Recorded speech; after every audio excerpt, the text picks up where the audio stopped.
Como creyentes en Jesucristo, nacidos de nuevo, conocemos que habitamos en la presencia del Altísimo. Salmo 91 empieza con la frase: el que habita al abrigo del Altísimo morará bajo la sombra del Omnipotente. Y esto pareciera un requisito para todas las demás promesas que encontramos a continuación.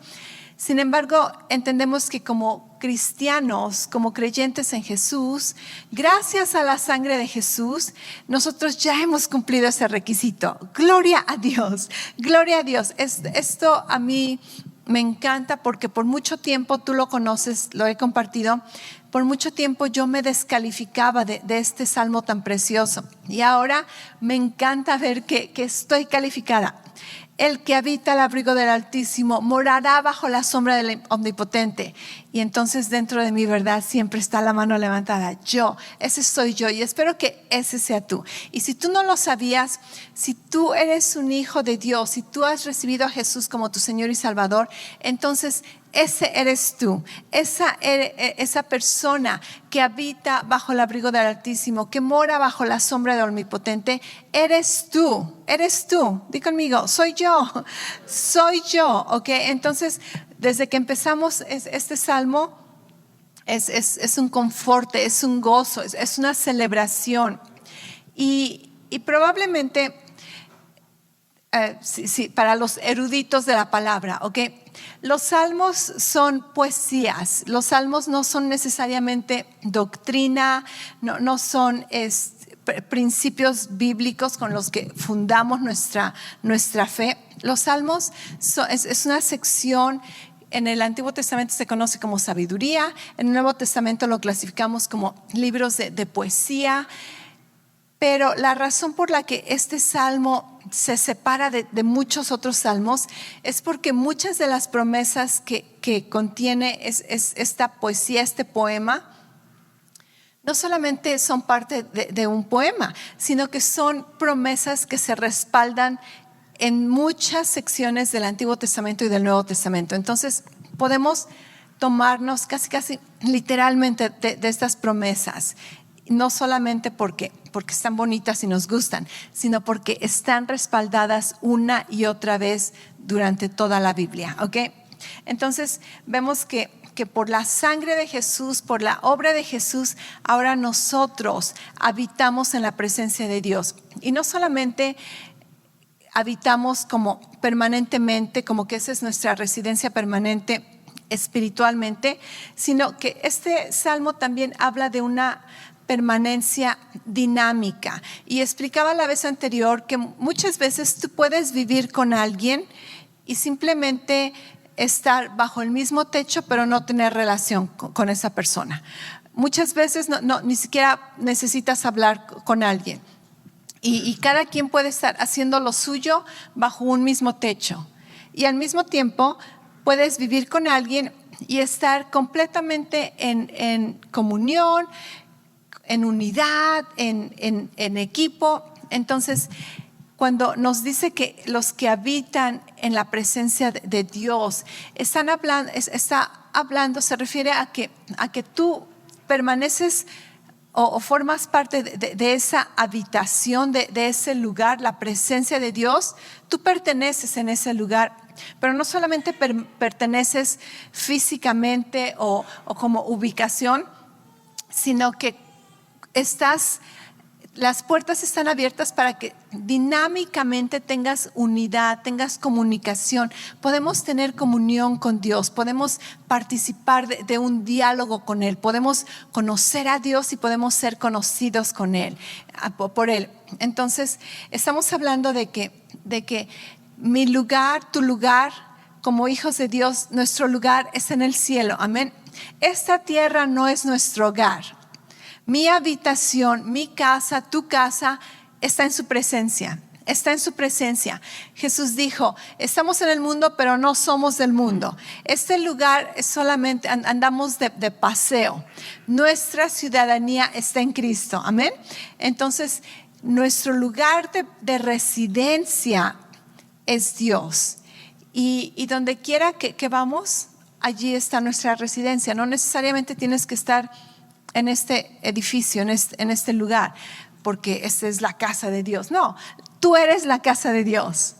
Y al mismo tiempo tú estás en la presencia de Dios. Esto a mí me encanta meditar en ello, porque me llena de tanta esperanza, me llena de tanto ánimo. Como te decía, estas son razones para celebrar, de que tú tienes las llaves de la casa de Dios, tú tienes las llaves del reino, tú tienes acceso libre, tú ni siquiera necesitas tocar la puerta, tú puedes abrir y entrar a la presencia de Dios, llegar hasta su trono de gracia. ¿Acaso no es maravilloso? Quizá algunos no valoren lo grandioso que es, pero si tú conocías, hubo un tiempo donde esto no era posible. Hubo un tiempo en que la presencia de Dios era algo completamente cerrado, consagrado para la mayoría de personas, y solamente ciertas personas en cierto momento, en cierto lugar podían entrar y ver la presencia de Dios. Y ahora todo se está abierto al público, y eso a mí me encanta pensar en ello. Ok, entonces vimos que por la gracia de Jesús, por la obra de Jesús, nosotros tenemos acceso a su presencia.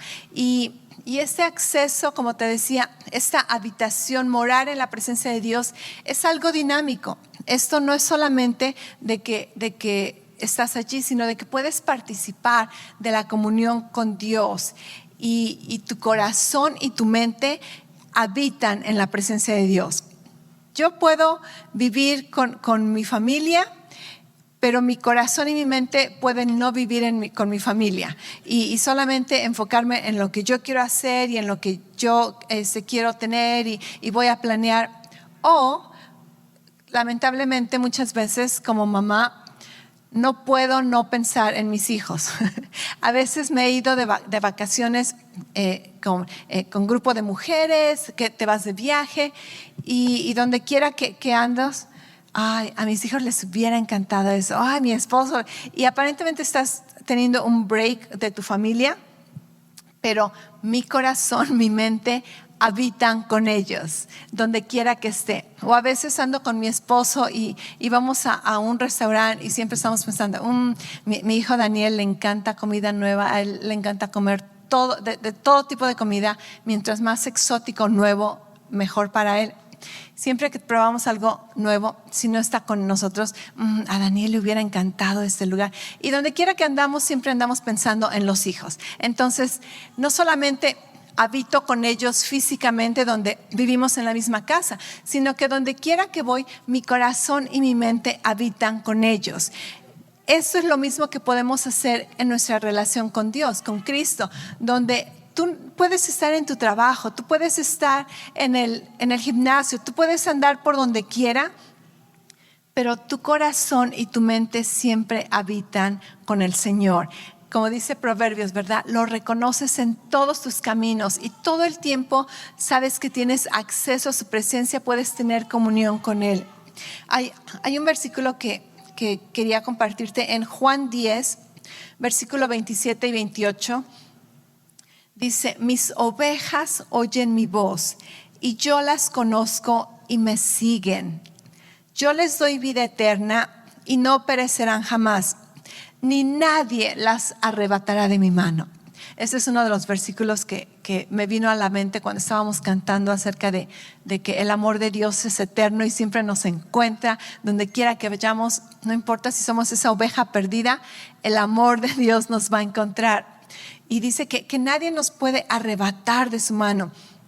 Este versículo en nuestra habitación dinámica con Dios, el Espíritu Santo nos guía, y el Espíritu Santo a través de su palabra, a través de la guianza de su Espíritu en nuestras vidas, podemos ser guiados como ovejas y escuchar su voz y seguirlo, seguir su dirección. Y leímos un versículo la semana pasada donde dice que escudo y adarga es su verdad. La verdad de la palabra de Dios es una protección para nosotros. Conocer la palabra, conocer su verdad, esto es un escudo para nuestras vidas y nos protege como buenas ovejas, ¿verdad? En su rebaño.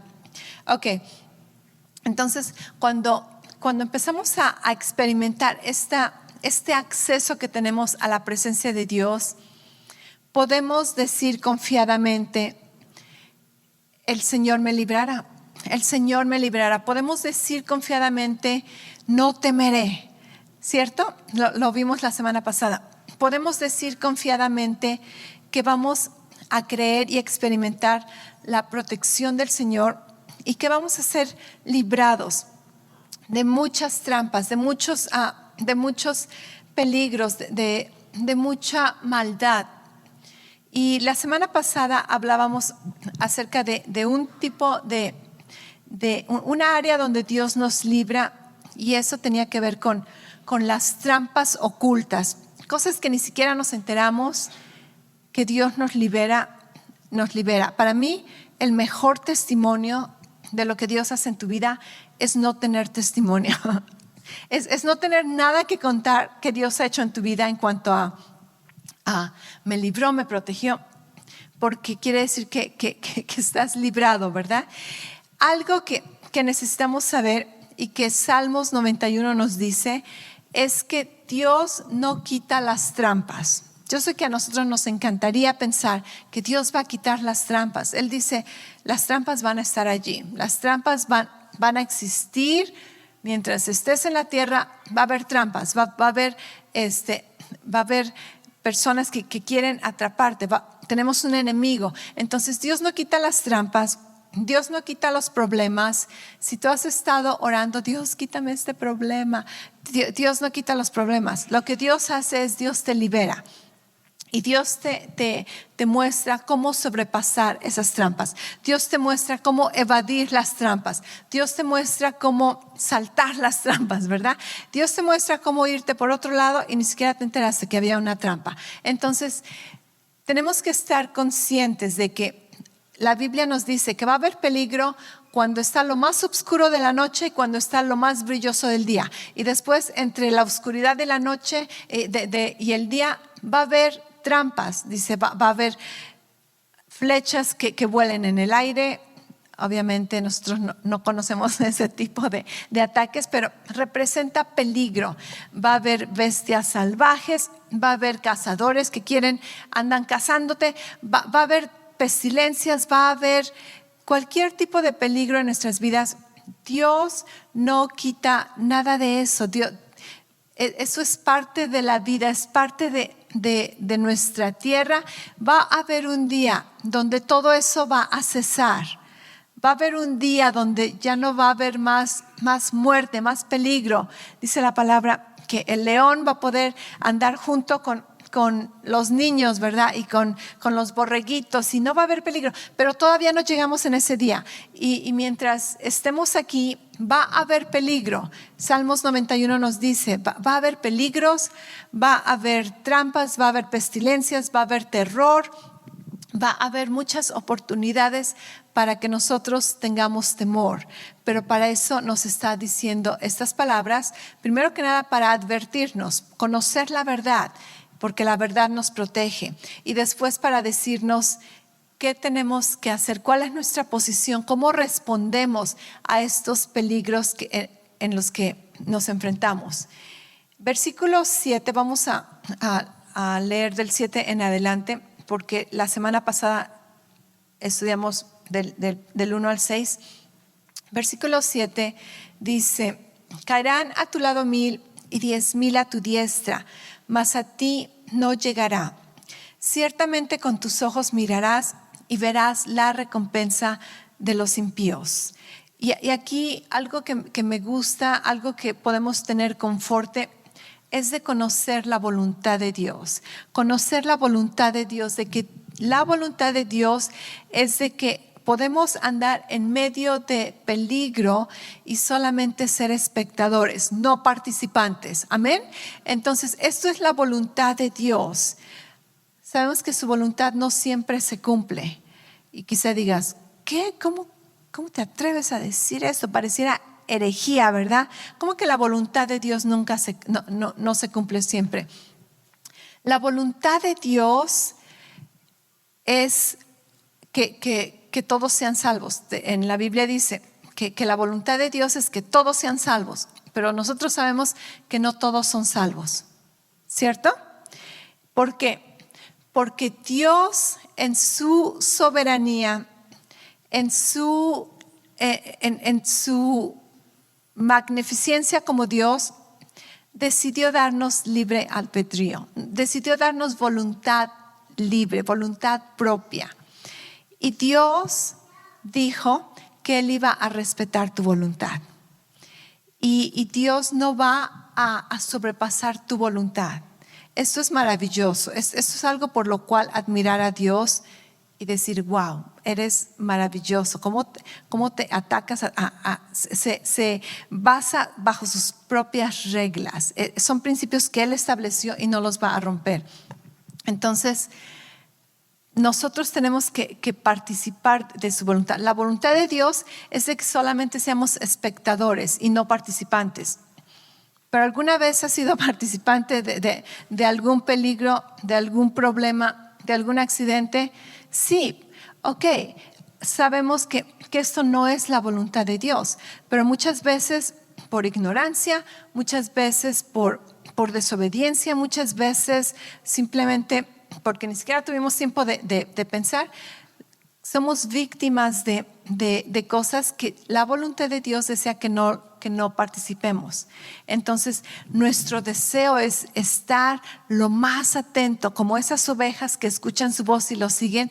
Nuestro deseo es estar atento a seguir su dirección para solamente ser espectadores. Amén. Y yo sé que cuando mencioné acerca de que la voluntad de Dios no siempre se cumple, una analogía que a mí me ayudó mucho a entender la soberanía de Dios y cómo Dios respeta nuestra voluntad es de que yo en mi casa, como mamá, soy la dueña de mi casa. Yo y mi esposo estamos en el título de esa casa. Esa casa está bajo nuestro nombre. Yo puedo hacer y deshacer en esa casa porque es mía, ¿cierto? Sin embargo, en mi soberanía de ser dueña de esa casa, yo decidí darle un cuarto a mi hijo Daniel y otro cuarto a mi hijo Matthew. Y les dije, ese es su cuarto. Pueden hacer lo que ustedes quieran. Ustedes tienen dominio sobre su cuarto. La casa es mía y en cualquier momento yo puedo entrar a ese cuarto y hacer lo que yo quiera. Pero yo les di libertad de que hicieran lo que quisieran en su cuarto. Y a veces decoran con cosas que a mí no me gustan. Y a veces tienen un desorden en sus cuartos. Y a veces yo quisiera ir y limpiar, pero me detengo y digo, no, ese es su rollo. Ellos son responsables. Y entonces, en una ocasión cuando estaba meditando en esto, entendí, oh, así es Dios. Dios es el dueño de la creación, Dios es el dueño del cielo, de la tierra, pero dice que la tierra la ha dado a los hombres. Y entonces muchas veces cuando decimos, Dios, ¿por qué permites? Verdaderamente Dios nos está diciendo, ¿por qué permites? ¿Por qué permites? Porque ese es tu cuarto, ese es tu cuarto. Tú tienes que hacer. Entonces, ¿me entiendes cuando estoy hablando acerca de nuestra voluntad y la voluntad de Dios? No que Dios no pueda, simplemente Él estableció este tipo de leyes, ¿ok? Y me fui a un tema que para nada tenía pensado hablar en mis notas.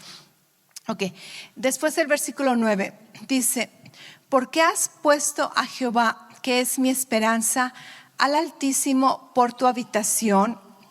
No te sobrevendrá mal, ni plaga tocará tu morada. Pues a sus ángeles mandará acerca de ti, que te guarden en todos tus caminos. En las manos te llevarán para que tu pie no tropiece en piedra. Sobre el león y el áspid pisarás, hollarás al cachorro de león y al dragón. Okay, aquí hay muchísimo que pudiéramos masticar y sacarle jugo a este hueso. Okay, versículo 9 dice que cuando ponemos al Señor como nuestra esperanza, ¿te acuerdas cuando decíamos, diré yo al Señor, Él es mi esperanza, Él es mi refugio, Él es mi castillo, Él es mi Salvador, ¿verdad? En Él confío. Entonces dice que cuando hacemos esto, dice, cuando pones al Altísimo por tu habitación. Aquí hay algo que recientemente aprendí, esto no lo había estudiado, pero si te das cuenta, la Biblia hasta ahorita, al versículo 9, ya hablamos de 3 tipos de habitación. En el versículo 1 dice el que habita, di conmigo habita. Ok, un tipo de habitar. El que habita bajo el abrigo del Altísimo morará, di conmigo morar. Ok, otro tipo de habitar, morar, ¿verdad? Morar bajo la sombra del Omnipotente. Y después ahorita, versículo 9 dice, porque has puesto a Jehová, que es tu esperanza, al Altísimo por tu habitación. Otra vez, a habitar. Ok, ¿sabías que cada una de estas palabras es una palabra diferente en el original, en el griego, más bien en el hebreo? Son diferentes palabras. La primera palabra, el que habita al abrigo del Altísimo, esta primera palabra tiene que ver con quedarse, un lugar donde tú te quedas, casi donde tú te quedas a vivir, como dice la concordancia, ¿verdad? Tiene que ver aún como en matrimonio. ¿Has conocido gente que tenía diferentes novios, diferentes relaciones y de repente dicen, ya, con esa se quedó, ¿verdad? Con este se quedó. Esa es la palabra habitar en el hebreo. Quedarse con alguien, como que ya con esa vas a vivir. Otro sinónimo de esta palabra habitar es un lugar de residencia permanente, un lugar donde asentar, ya ahí te vas a quedar asentado. Y otro es construir un hogar en unidad. Entonces, como que Dios es tu hogar y estás viviendo con Él en unidad. Estás como construyendo un hogar con Dios donde hay esa unidad, casi como si fuera un matrimonio. La segunda, el tipo de habitar, donde dice morará bajo la sombra del Omnipotente. Esa palabra morar tiene que ver con la analogía de un hotel, un lugar donde pasas la noche. Un lugar solamente como para descansar una noche, un lugar de reposo. Y este tipo de morar me imaginé cuando no solamente vives en la casa. Por ejemplo, cuando yo era chica, vivía con mi familia, vivía en la misma casa con mis papás y mis hermanos. Sin embargo, cuando tenía miedo en la noche, me iba al cuarto de mis papás, me iba a la cama de mis papás, ¿verdad? Entonces moraba en su cuarto, pasaba la noche con ellos, me dormía en la cama con mis papás. Entonces, no solamente vives en esa casa, el que habita, pero morará bajo la sombra. Vas a estar no solamente en la misma casa, en la presencia de Dios, tu residencia permanente, sino que vas a estar bien cerquita con Él cuando necesitas ese tipo de un refugio extra. Y después en el versículo 9, donde nos está diciendo que hemos puesto al Señor como nuestra esperanza, lo hemos hecho nuestra habitación. Este es lugar de refugio, este es tu escondite. Y a mí se me hace súper interesante que hay tantos detalles en la palabra de Dios. La palabra de Dios es eterna, ¿cierto? La palabra de Dios es viva y eficaz y cada vez que estudiamos podemos aprender algo, podemos ser ministrados en nuestro corazón, en nuestra mente. Entonces, este concepto no solamente es de habitar en un lugar, sino de cohabitar, donde yo habito en el Señor, pero el Señor también habita en mí. Acuérdate, Emmanuel, Dios con nosotros. Entonces no solamente nosotros estamos con el Señor, sino que el Señor está con nosotros. Esto es maravilloso. Esto, más que conocer todo el Salmo, más que memorizarte el Salmo. Ahora, si te lo quieres memorizar, es un buen Salmo para memorizar, ¿ok? Me encanta memorizar y este Salmo ya está, ¿verdad? En la lista de memorizar, inglés y en español. A veces me cuatrapeo en el de inglés, pero ahí la llevo. Ok, especialmente porque el vocabulario tiene unas palabras que ni siquiera conozco. Entonces, no se trata de un salmo. No, la razón por la que te estoy compartiendo esto no es para que recitemos un salmo, no es para que lo usemos como amuleto, como te comentaba la semana pasada, no es para que tienes un temor, tienes un peligro. El Salmo 91, ¿verdad? No hay nada de magia en el Salmo 91. No hay nada de magia aún en repetir todo el Salmo 91. El poder está en conocer qué significa. El poder está en conocer a Dios, que es tu refugio. El poder está en conocer que tú estás en la presencia de Dios. El poder está en saber que Él es tu escondite, que Él es tu esperanza, que Él te librará. Entonces, no se trata de la letra, no se trata de los versículos, se trata de el entendimiento donde tú empiezas a creer, tú empiezas a percibir tu vida habitando en su presencia, con la libertad de abrir la puerta y entrar a su presencia, en lugar de sentirte, no sé si Dios me va a aceptar, no sé si soy digno. No, saber que así como yo o como mis hijos a veces, ¿verdad? En la noche donde estaban chiquitos, no tocaban la puerta, deberían de tocar la puerta, pero no, con toda confianza, abrían la puerta y llegaban y saltaban a la cama, ¿verdad? Porque tenían un mal sueño. Entonces, esto es el entendimiento, el saber que tú tienes ese acceso a la presencia de Dios, que tú tienes ese acceso a habitar con Él. Y ahí está el poder. Ahí está el poder en que tú te visualices, el que tú lo veas, el que tú sepas que donde quiera que estés, donde quiera que vayas, tú estás bajo la sombra del Omnipotente. Después el versículo 10 dice: no te sobrevendrán mal ni plaga tocará tu morada, pues a sus ángeles mandará acerca de ti, que te guarden en todos tus caminos.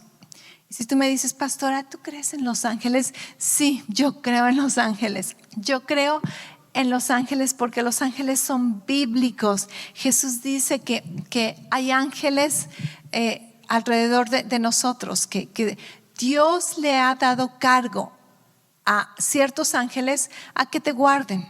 No todos los ángeles cuidan de todos, pero hay multitud de ángeles que están designados a tu servicio. ¿Sabías esto?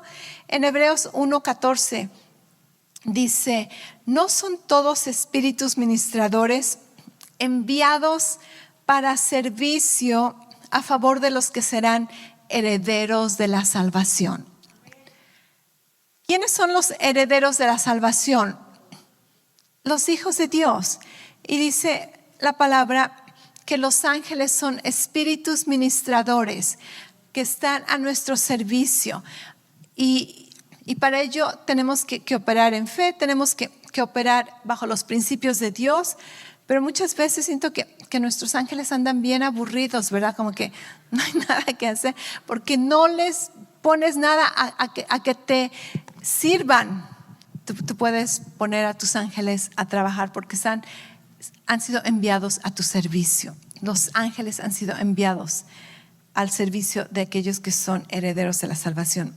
Después el versículo 12 dice: en tus manos, esos ángeles que Dios ha mandado acerca de ti, que te guarden en todos tus caminos, dice: en las manos te llevarán para que tu pie no tropiece en piedra. Sobre el león y el áspid pisarás. Yo tuve que buscar qué era áspid, aunque sabía que era un tipo de víbora, porque dependiendo qué versión leas, pero yo nunca he usado o escuchado esa palabra áspid. ¿Algunos de ustedes están familiarizados con esa palabra áspid? ¿Sí? ¿Algunos? Ok. Yo no conocía. Tuve que ir al diccionario para asegurarme que era. Es una víbora venenosa. Y te digo, otras versiones dicen víbora, otras versiones dicen cobra. Dice: sobre el león y el áspid pisarás, hollarás al cachorro de león y al dragón. Y aquí me dices, pastora, ¿tú crees en dragones? Sí, no es cierto, no creo en dragones. Los dragones no son reales. Pero vamos a ver a qué se refiere este tipo de bestias salvajes. Ok, entonces, primero que nada nos dice que vamos a pisar. Hay dos frases, hollarás y pisarás. Pisarás y hollarás. La primera es pisar, la primera es simplemente caminar. Vas a caminar, pero la segunda, hollar, es como pisotear, es como comprimir algo donde hasta dejas tu marca, ¿verdad? Dejaste la huella allí de tu zapato, de tu pie. Y esto me encanta, porque aunque no me encanta literalmente, no me imagino, espero que nunca tenga que hacerlo, pisotear una víbora venenosa. Pero la imagen, la ilustración que nos está hablando este poema, acuérdate, es un poema, tiene que ver con una posición de combate y una posición de victoria. Y eso sí me gusta. Eso fue algo que cuando empecé a estudiar acerca de este salmo, yo en el concepto general siempre me imaginaba este salmo como que escondido en la presencia, bajo la sombra, bajo sus alas y casi una posición de estar a la defensiva, ¿verdad? Solamente protegiéndote. Pero siento como que Dios me dijo, Laura, tú tienes que cambiar tu percepción acerca de este salmo, porque este salmo no quiere que tú seas una persona cobarde que solamente está escondida bajo la cueva y solamente sacando, ¿verdad? A ver cómo está la cosa. Sino que el Señor me ministró en mi corazón y me dijo, este salmo es una posición de combate y una posición de victoria, porque tú sabes que eres protegido, entonces tú te vas a ir a la ofensiva. Tú no necesitas estar protegiéndote y cuidándote. Dice, yo lo voy a hacer. Yo te voy a proteger. Lo que tú tienes que hacer es ir a enfrentarte al enemigo, es ir a enfrentarte a esos ataques. El león representa el tipo de ataques que están así bien expuestos. El león ruge, ¿verdad? Y te trata de asustar. Ese es mi rugido. Después le editamos el video y ponemos un efecto de veras, ¿no es cierto? Pero el león abiertamente se te presenta y así bien valiente. Eso es algo expuesto, abierto, un peligro, un ataque que de repente ¡pum!, se te aparece. Así, algo grande. Recibiste una llamada, escuchas un mal diagnóstico, conoces de alguien que está en problemas. Esos problemas que de repente ¡pum!, se te aparecen, te rugen enfrente de la cara, ¿verdad? Eso es lo que representa el león.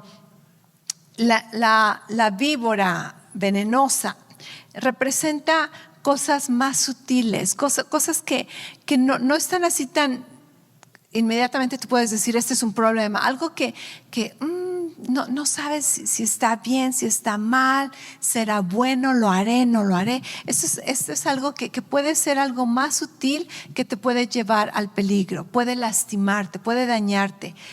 Las víboras, ¿verdad?, son más sutiles y no hacen tanto ruido, a menos las de cascabel. Es así como que les agradeces que te dan una advertencia, ¿verdad? Y te dicen, hey, aquí estoy.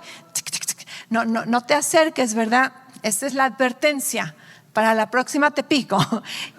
Pero no todas las culebras venenosas, las víboras venenosas te advierten. Entonces, muchas hasta se quedan así bien quietecitas para que el siguiente paso que des te agarran. Entonces Dios nos dice, tú no tienes que estar escondido en la cueva, ¿verdad? Dice, yo te voy a proteger. Tu posición es ir y aplastar esos ataques, aplastar esos temores, aplastar esas cosas a las que le tienes temor, pavor. Enfrenta el peligro, enfrenta a los gigantes, enfrenta al enemigo, porque no estás solo. Los ángeles, si necesitas provisión, protección espiritual, los ángeles van a estar allí contigo. Si necesitas fortaleza, Dios va a estar allí guiándote. Sus ovejas escuchan su voz. Entonces, esta posición, este versículo completamente empezó a cambiar mi perspectiva acerca de este salmo, donde ahora veo este salmo como un salmo casi de advertencia al enemigo, ¿verdad? Voy a pisotearte, así como David dijo: este día el Señor te va a entregar en mis manos y te voy a cortar la cabeza, ¿verdad? Le decía al gigante. Así este salmo. Ahora este salmo es una proclamación de victoria. Es una proclamación donde dices: no te hubieras metido conmigo, enemigo, porque ahora vas a terminar bajo mis pies y voy a dejar la marca de mi zapato en tu cabeza. Entonces, el dragón representa ataques imaginarios, ataques que no necesariamente existen físicamente, pero ¿qué tal existen en tu cabeza? ¿Alguna vez has tenido dragones en tu cabeza? Estos temores, estos peligros son de los más difíciles de vencer. Hace tiempo recibí un mal diagnóstico acerca de mi salud. Un día de estos les cuento todos los detalles. Pero me acuerdo que recibí el diagnóstico, en mi corazón tenía paz, pero en la cabeza empiezas a pensar en todas las posibilidades, el peligro, la maldad. Y de hecho ni siquiera era un diagnóstico seguro, era un diagnóstico no final, todavía estaban haciendo exámenes, pero casi me dijeron: es algo, ¿verdad? Que no estamos seguros, hay peligro, hay riesgo.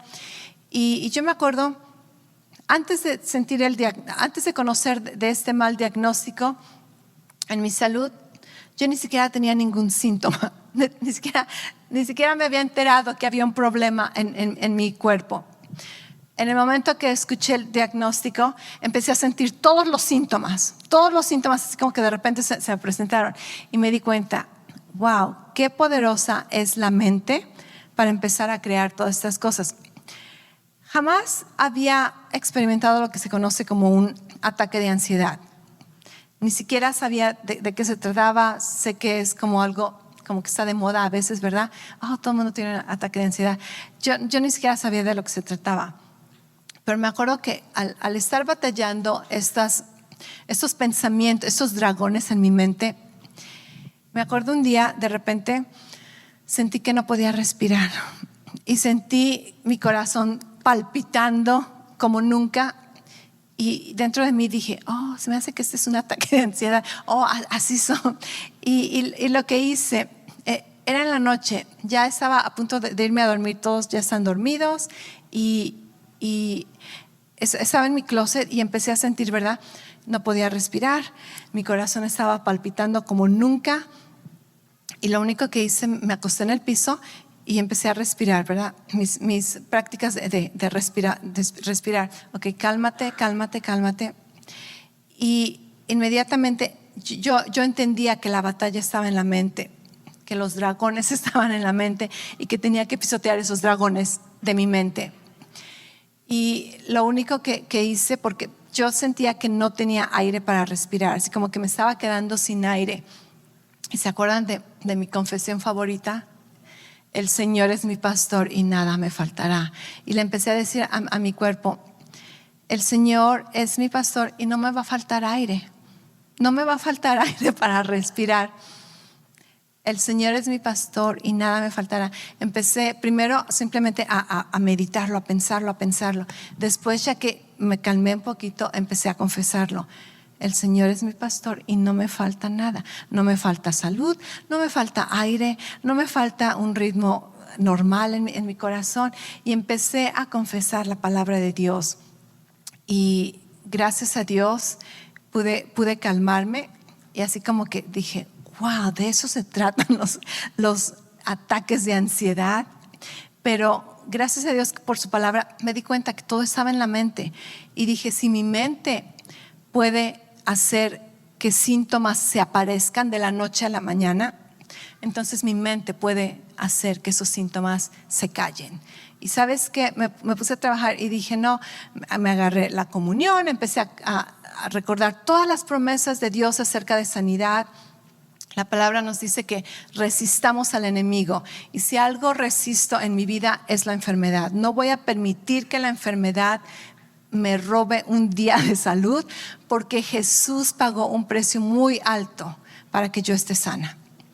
Su cuerpo fue roto, por sus llagas que Él derramó, yo he recibido sanidad. Entonces me aferré a estas promesas. No fue fácil, fueron como unos meses de batallar espiritualmente, y después recibí la noticia, ¿verdad? Ok, aquí es el diagnóstico final. Todo está bien, gracias a Dios. Falsa alarma, tus órganos, tu cuerpo, todo está bien. Gloria a Dios. Y hasta me enojé. Me enojé y dije, me hubieran avisado antes, ¿verdad? Me hubieran evitado tantos dragones en la mente. Pero podemos vencer dragones en la mente. No solamente podemos vencer enemigos que se nos presentan. Lo más ideal, lo que la mayoría preferiríamos, es no tener que enfrentarlos. Pero la realidad es que lo vamos a enfrentar. Vas a enfrentar el león que se te aparece y te va a rugir en la cara. Vas a enfrentar la víbora venenosa que quiere picotearte. Vas a enfrentar los dragones en la mente. Pero Dios te dice que aunque los enfrentes, si el Señor es tu refugio, si el Señor es tu esperanza, si tú habitas en Él, si Él habita en ti, no solamente los vas a enfrentar, vas a terminar pisoteándolos, haciéndolos polvo. ¿Sabías que la palabra de Dios dice, cuando dice que Jesús vino a destruir las obras del diablo? Esta palabra destruir significa hacer polvo, aniquilar donde queda puro polvo. Y cuando pienso en ataques en mi vida, digo, esto van a terminar siendo polvo. Podemos vencer esos dragones en nuestras vidas, amén. Así que levanta el ánimo, tu fe, aviva tu fe, tus pensamientos que habiten en la presencia de Dios, que tu corazón habite en su presencia, que tus pensamientos habiten en su presencia, que no habiten en el temor, que no habiten en las mentiras, que no habiten en el diagnóstico, en las malas noticias, en el peligro que hay por donde sea. Mi pensamiento, mi cabeza habita en la presencia del Señor, mi corazón habita en la presencia del Señor, y nuestra vida habita en Él. Y entonces podemos tomarnos de esas promesas y podemos creer que donde quiera que vayamos, nuestra vida no se va a detener. No vamos a ser paralizados por el temor. Hay temor, lo sabemos, pero gloria a Dios, hay protección en el Señor, amén. Y aunque estemos enfrentando el peligro, y aunque nuestro corazón esté palpitando, y aunque los pelos se te paren, ¿verdad?, y las rodillas empiezan a temblarte, decimos, no temeré, porque Él está conmigo. Él es mi refugio, Él es mi protección, en Él habito, bajo sus alas habito. Y si quieren meterse conmigo, tienen que meterse con el Señor, porque yo estoy bajo sus alas. Ese es el entendimiento, la revelación que necesitamos, no solamente en nuestra mente, pero en nuestro corazón. Y entonces podemos descansar y confiar en sus promesas.